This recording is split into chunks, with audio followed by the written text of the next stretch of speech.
Thank you for joining us wherever you are. This podcast episode is brought to you by the Old Ways Actual Play Team.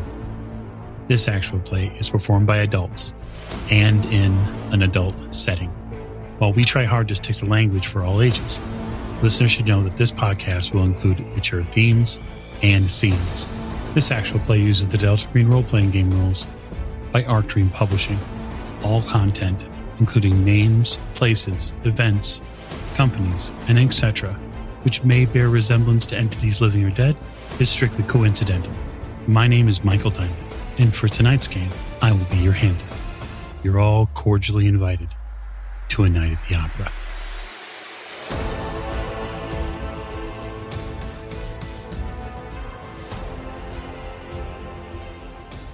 Good evening, and thank you again for joining us on another episode of the Old Ways podcast.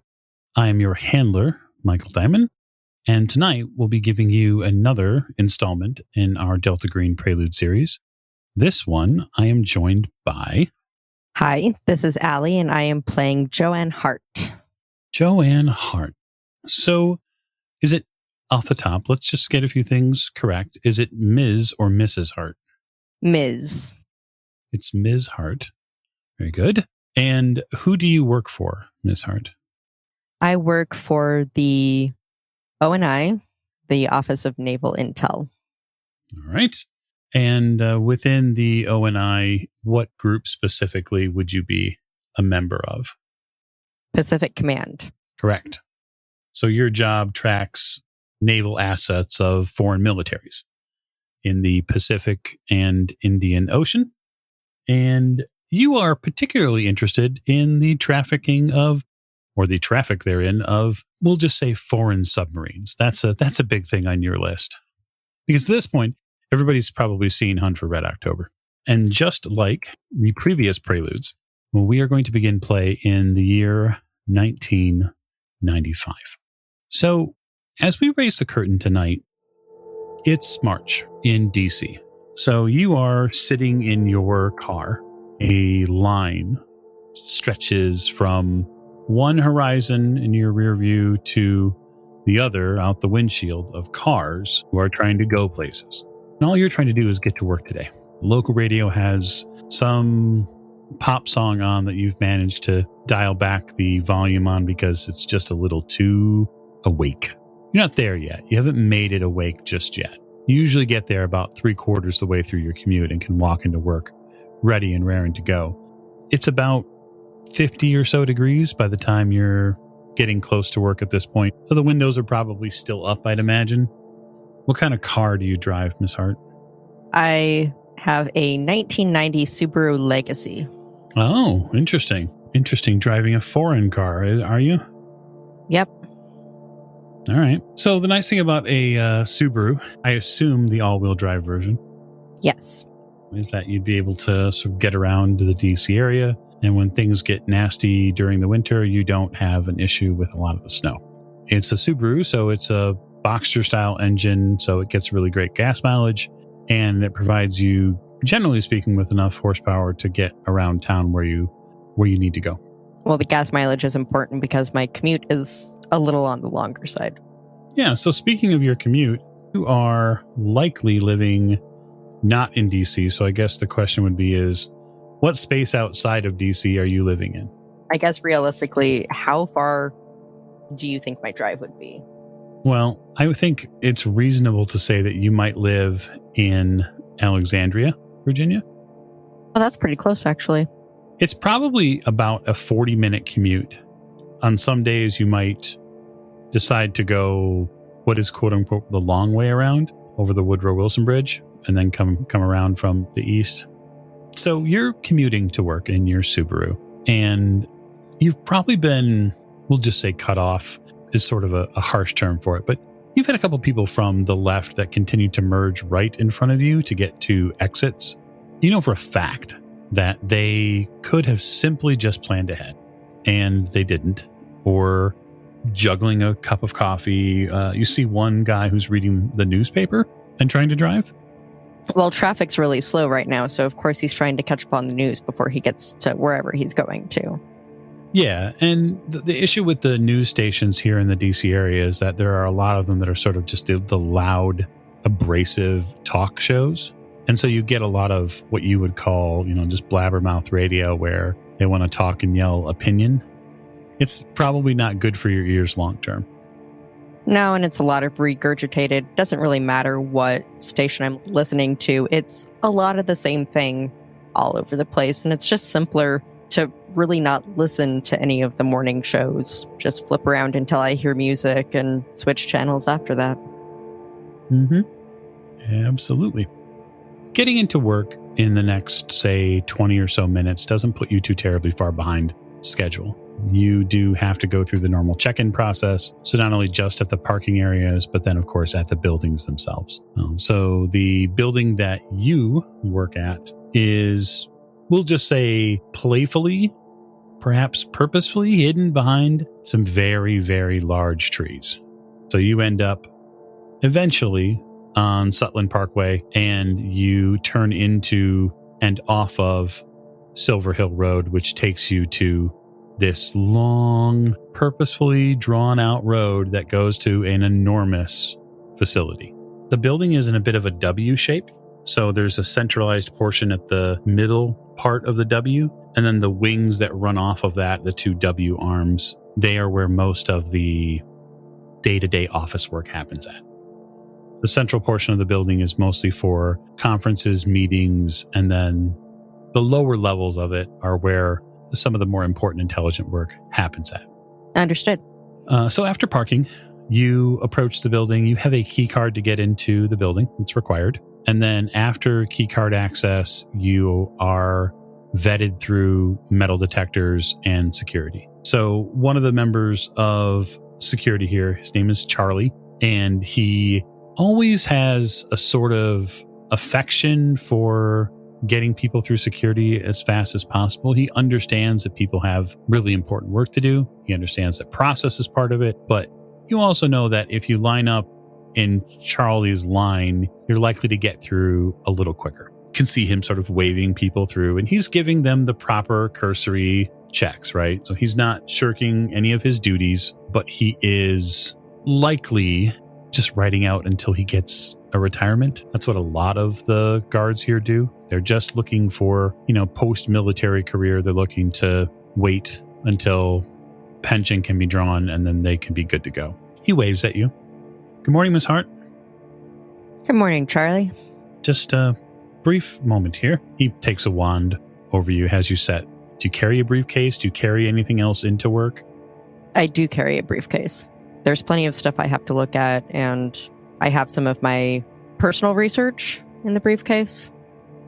Okay, personal research. So that's an excellent question then. What type of personal research does Ms. Hart do? It regards missing persons. During my lunch breaks, I do what I can to dig up information on my sister who has been missing for 20 years. 20 years. So she went missing in 75. So why don't you clue us in maybe a little bit on where she went missing from and any of the, we'll just say, grander details.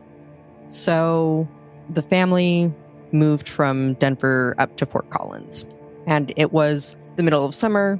She was supposed to be heading over to a friend's house on her bike. It's like a 15-minute bike ride. And she never made it to the friend's house.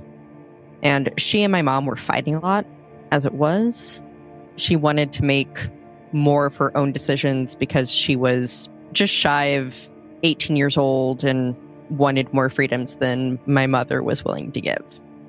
Yeah, that makes sense. And so just went missing. Never came home? No, never came home.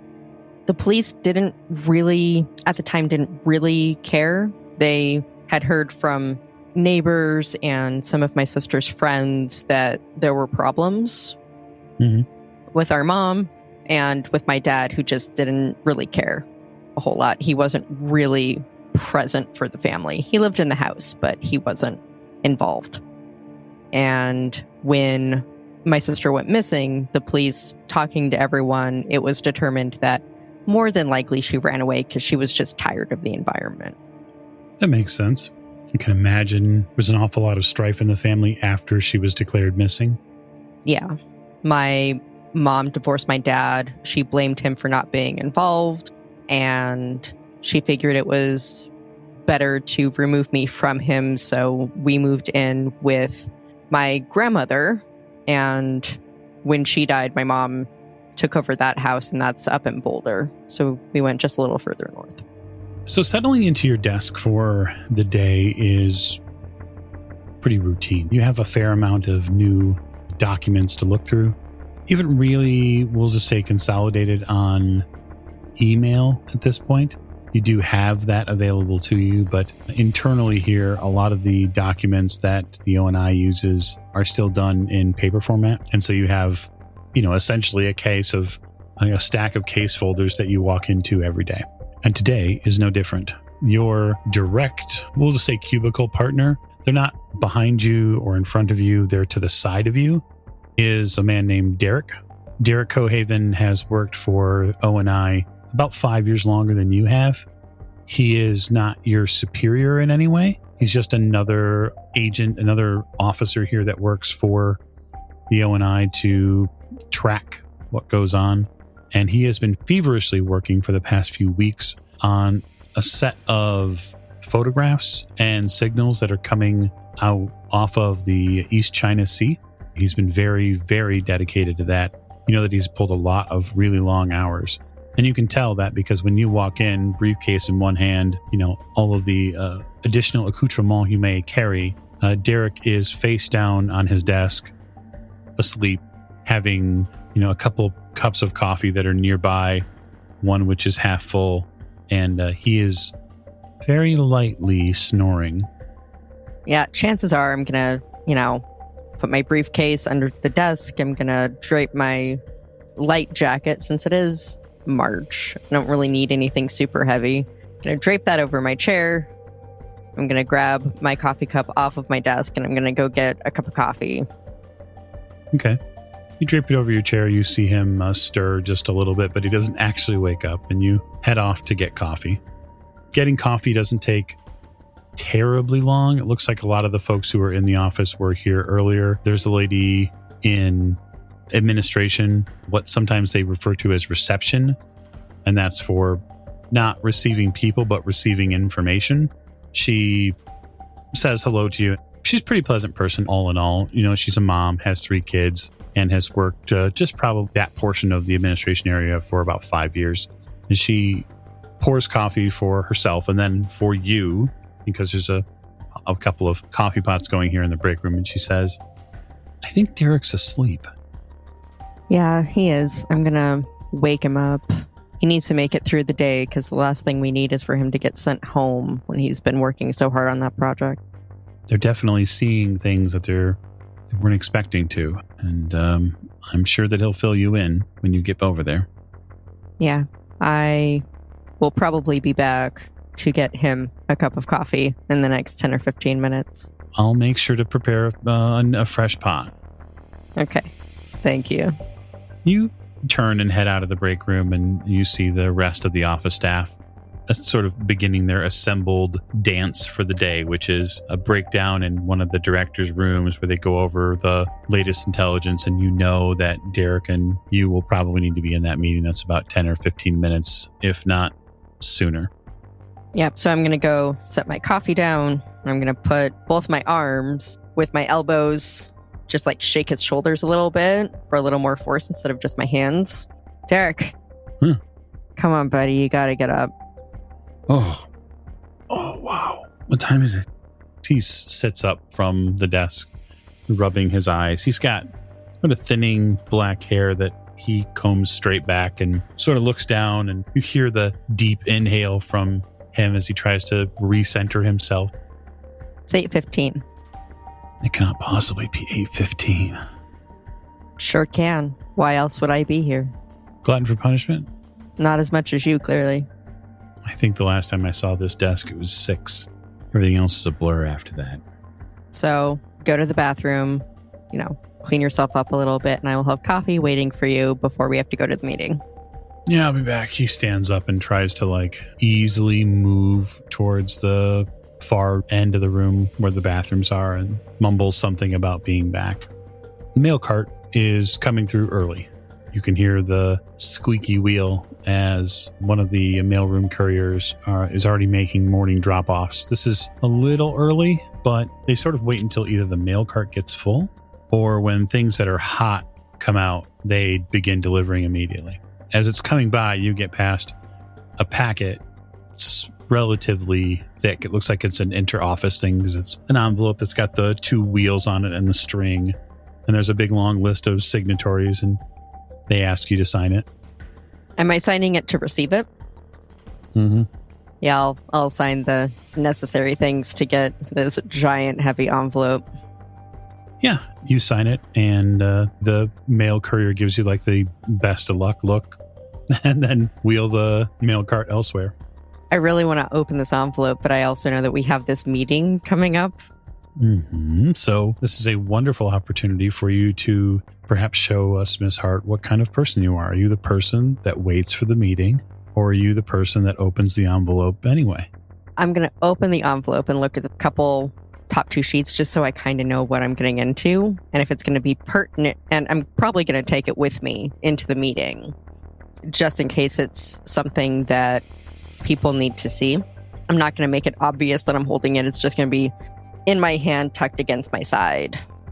Yeah, you open the envelope up and it's got a couple of top sheets to it. It's fairly thick. It's at least 2 inches thick. It's also heavy, but you know why as soon as you open it. You open the interdepartment folder, you pull out the couple of sheets and you see the basic stuff, right? The stuff that's top secret, the stuff that's eyes only, etc. And then tucked into the center of this envelope is a VHS videotape.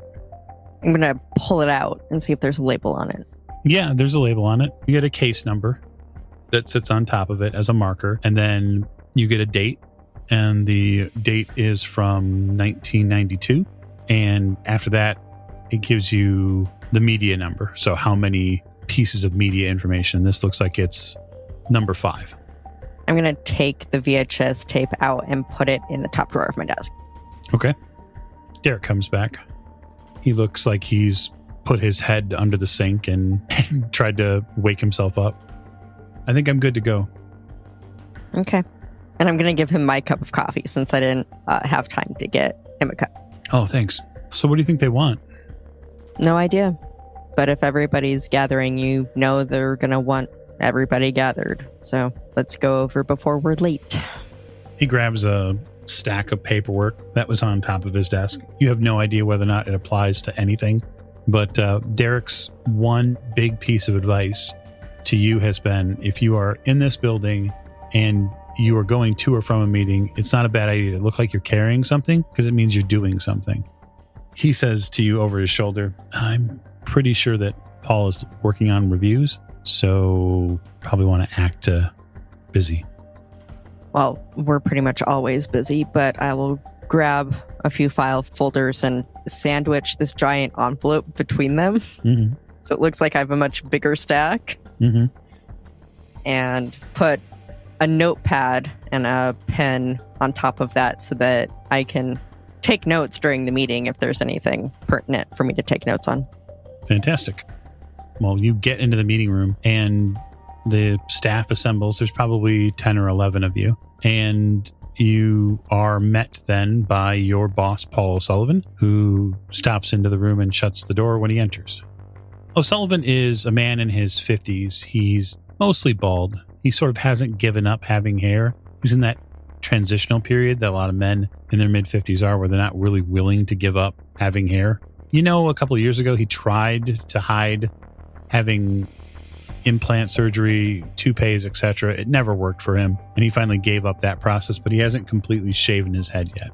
O'Sullivan is a veteran of O&I for the past 20 years. He did a fairly reasonable stint in the Navy as well, like a lot of O&I folks do. You know for a fact he served aboard a ship for about a decade before coming back to land. He is a relatively no-nonsense sort of boss, but he is also someone who is very good at making sure his people feel like they're empowered. He wants you to go out and work and go do the job that you're put in this position to do.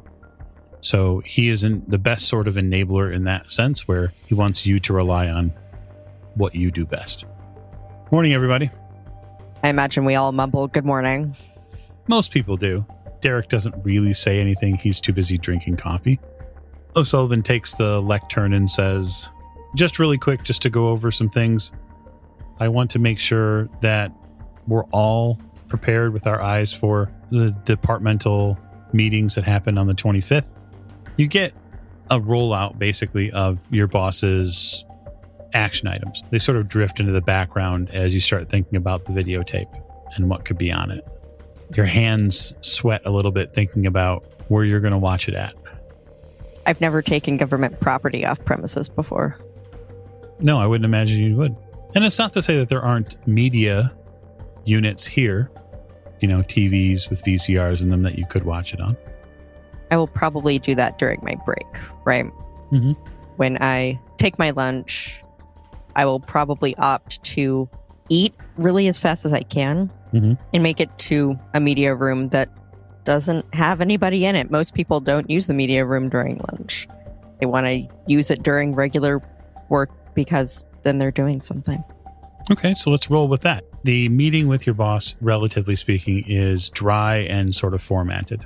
Derek gives an update on the situation in the East China Sea. Essentially, their concerns that are stemming from some of the movements that they have seen recently. There are all of the stepped up tensions when it comes to what China might be doing in some of their own movements, where their vessels are going.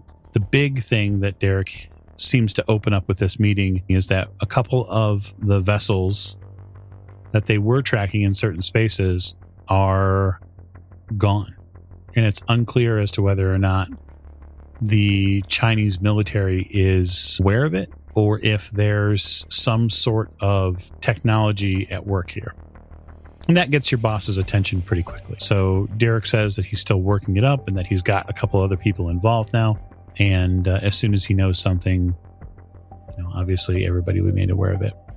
But we get to you in the signal room, Miss Hart, into this wonderful media room, which basically consists of 6 or 7 tables and a couple of televisions that are sort of strapped to carts with VCRs near them. You might have seen them in like a high school in the 80s or 90s. This is about the level of technology that you're keenly aware the government gives you. But one thing that the media room does provide you with is quiet.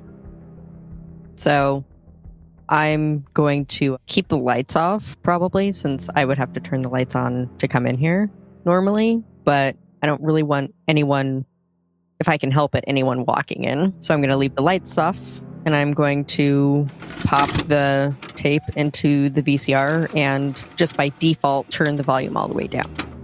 So you give yourself a bit of a shrouded space to watch this videotape. What comes on is a little shocking. The grainy, fuzzy picture finally comes into view, and you are viewing what looks like a residential backyard. There's no sound, or at least that you know of, given that the volume's down. And you are seeing 3 or 4 adults who seem to be around a swing set. And there are kids playing on the swing set. And for whatever reason, something inside you gets a little concerned about the kids.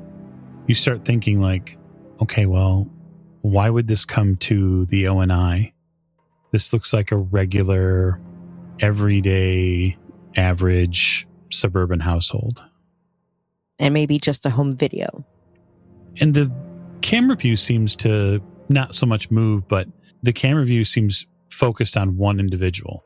And this is a Caucasian man, roughly 5'10", maybe 5'11". He wears a Harley Davidson hat, has a black t-shirt on, blue jeans, bit of a fuzzy beard. Looks like any number of middle-aged dads that are sitting outside watching their kids play on the swings. And after a couple minutes, the kids go inside and you see the rest of the adults go in.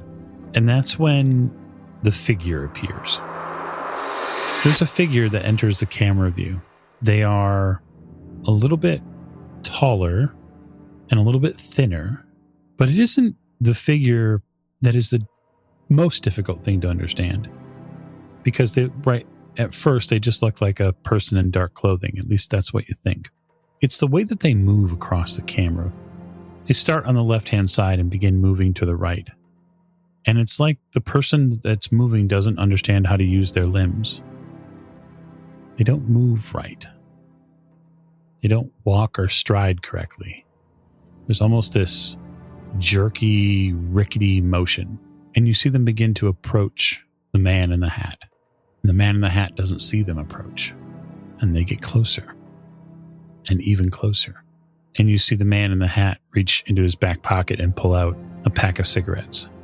And he seems to effortlessly pull one out, reach back into his pocket and pull out some sort of object.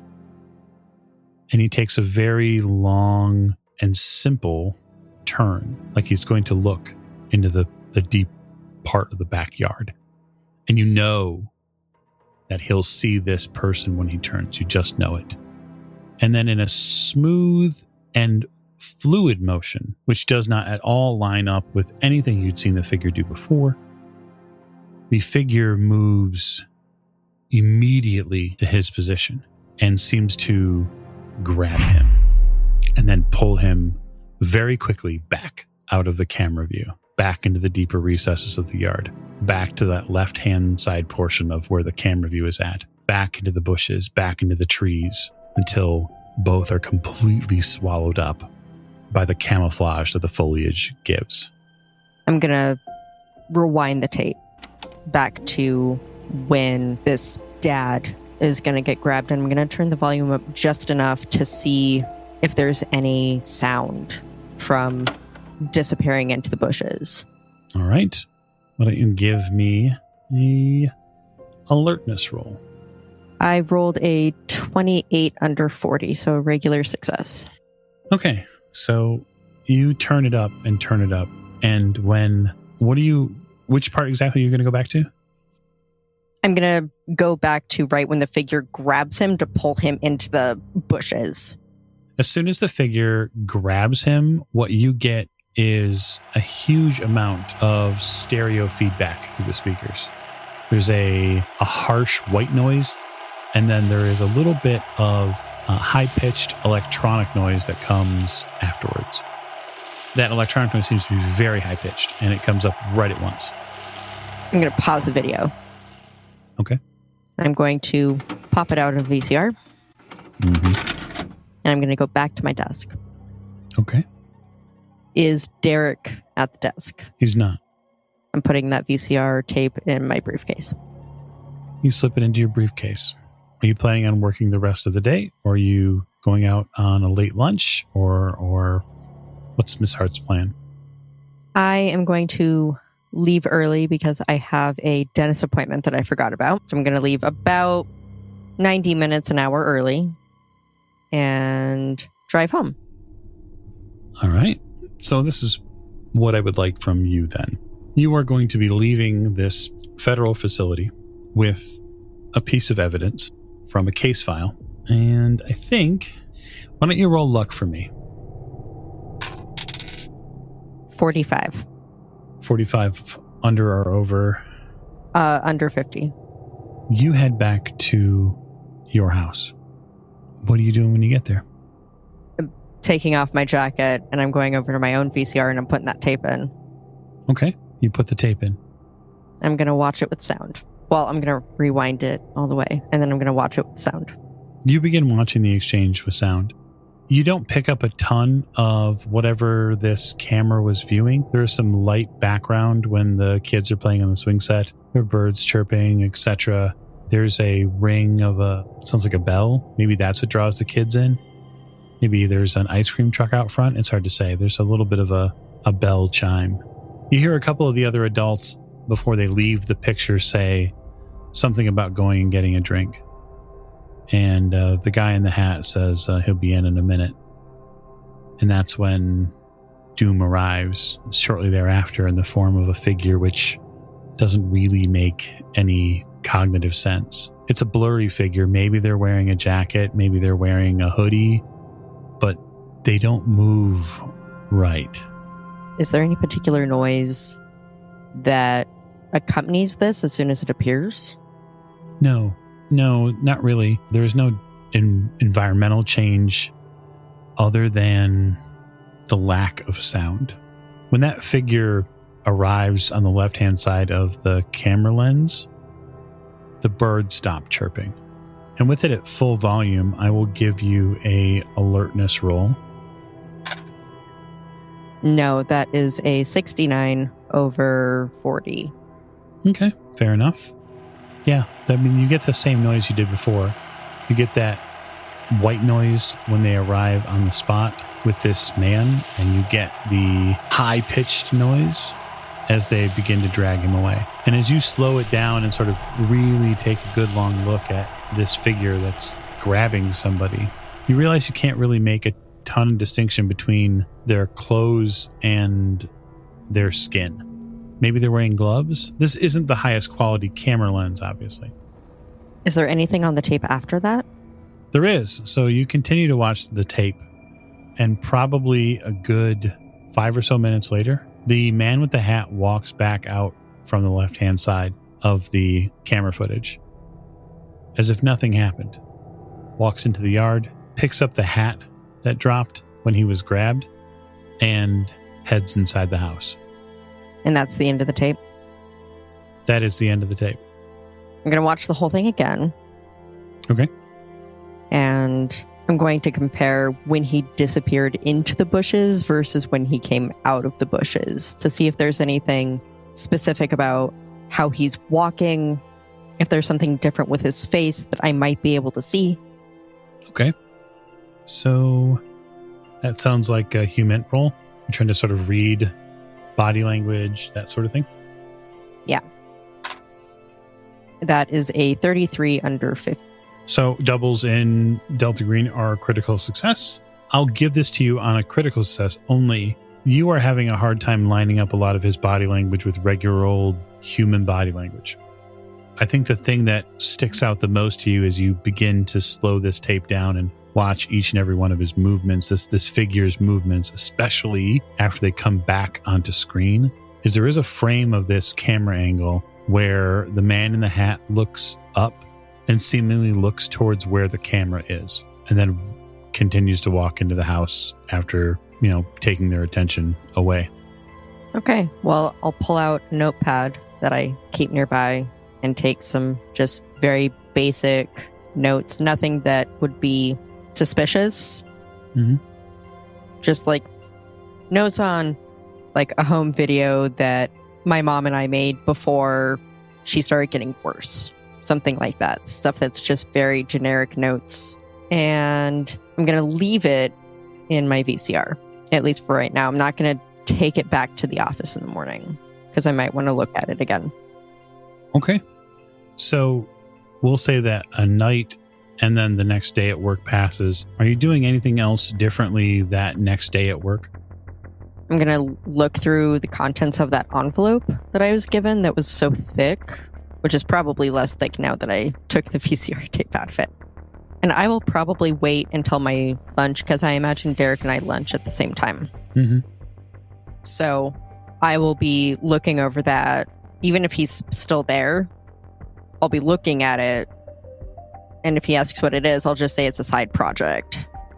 He probably does look at it a little bit, probably asks about it, but once you tell him it's a side project, he probably doesn't pay it very much mind. He's in pretty deep with his own project right now, active, so he does update you and tell you that it isn't 2 ships, it's 1 ship that seems to be missing. Now they've gone back and confirmed their data, and there's evidence that suggests that it may be a vessel has gone down, and they don't know why. And so that's really where they're trying to figure out, okay, what happened to this piece of military hardware, and what do they need to know about it? What they need to potentially do about it or inform. So he's writing a lot of reports.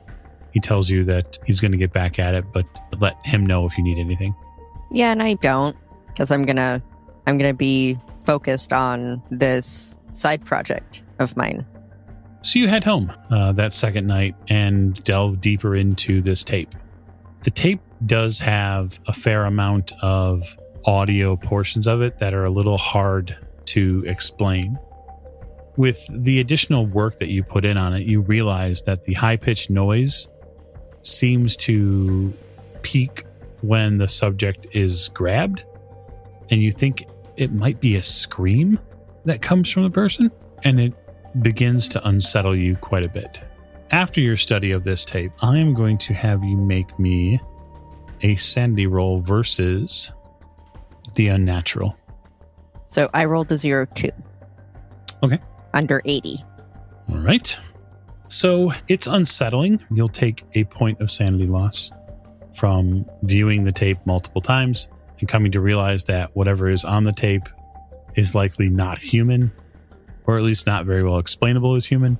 And worse yet, it seems to have grabbed someone, and then that person came out from, the bushes behind their house and began their life again as if nothing ever happened. It's deeply unsettling. And it's probably 8 or 9 o'clock at night when you make that realization. And that's when there's a knock on your door. I'm going to take out the tape and put it in the bottom part of my console because the TV is mounted with entertainment system, pretty low to the ground. And where the VCR is, it has doors. So I'm just going to take the tape out of the VCR and tuck it in the back behind other VCR tapes. Just because if it is someone from work and it is someone who might be looking for it, it's going to be harder to find because my VCR will be empty. Absolutely. And then I will go and open the door. You go and open the door. There is a man in a dark suit, blue tie, we'll say overcoat, probably black overcoat, pretty common in DC. He's got gray hair, well aligned, probably a little too well aligned. He has nice blue eyes. He seemingly has a genial smile, and he says, "Miss Joanne Hart?" Yes. He reaches into his pocket and produces identification. "My name is Agent Hull. I'm with the FBI. Do you have a few moments?" Sure. And I'll open the door and let him in. Do you want a cup of coffee? "Oh, no, that's okay." He shuts the door. I'll gesture to the couch for him to sit on, and I will sit on the footstool part of the love seat so that I'm distanced a little bit, but not so far away that it looks suspicious. So we're just following up a lead here. There was a incident yesterday at one of the local offices, and I think some mail may have gotten inappropriately delivered to you. Well, I did sign for a package that was a little on the heavier side. We understand that. Did you watch the tape, Miss Hart? There wasn't a tape. I'm going to go ahead and I'm going to roll human for me now, because as the listeners and I know, you are a damn liar. He smirks a little bit. You could make a persuade roll if you'd like to attempt to make this a believable story. I mean, hey, 43 under 50. Yeah, he has you staged by successes at this point. He gives you a smirk. I get that's the canned answer you probably thought up the last 12 or 24 hours, but I know for a fact there was a tape in that envelope, and I also know that you weren't supposed to get it. Well, since I've been found out, right? Yes, I watched the tape. He seems to shake his head. You see his eyes sort of go to the ground, and he shakes his head. Okay. That tape, I need it. Puts his hand out.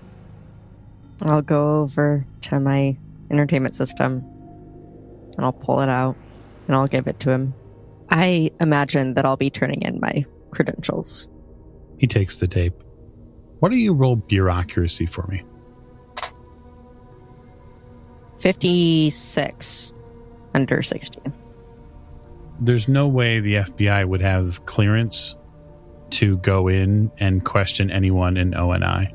He doesn't have the credentials or the authority to ask anything of you. He would have to go to your director. You'd have to schedule an interview. Now, all the stuff that you've done has been by your own volition. But when you hand in the tape, you sort of begin to put a couple things together and you're like, wait, this doesn't make any sense.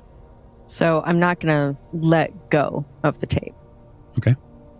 If you're here to collect this tape and you know that it was delivered to me, I'm pretty sure that I don't have to give this to you if I don't want to.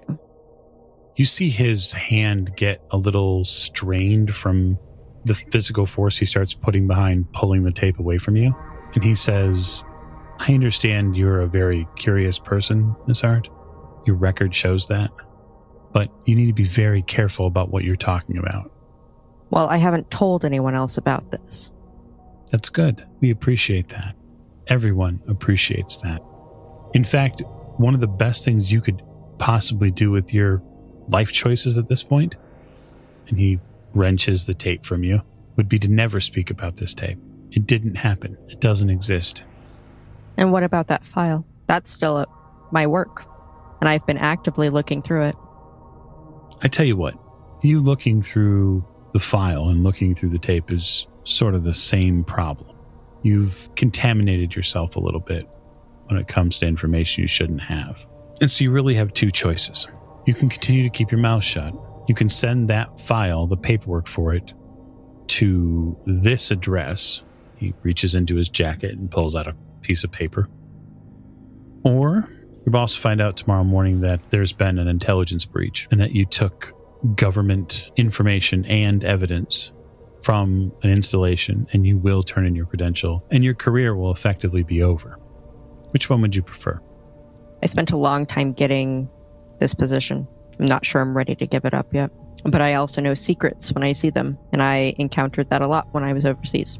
It's not something I'm going to drop easily. Okay. So perhaps a third road then, if you're really willing to sort of fuck your entire life up. The third road is you stay quiet about this. You eventually become someone useful.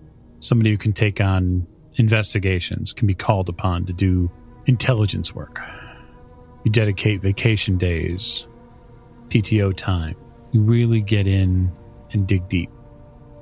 That's been my job description for a very long time.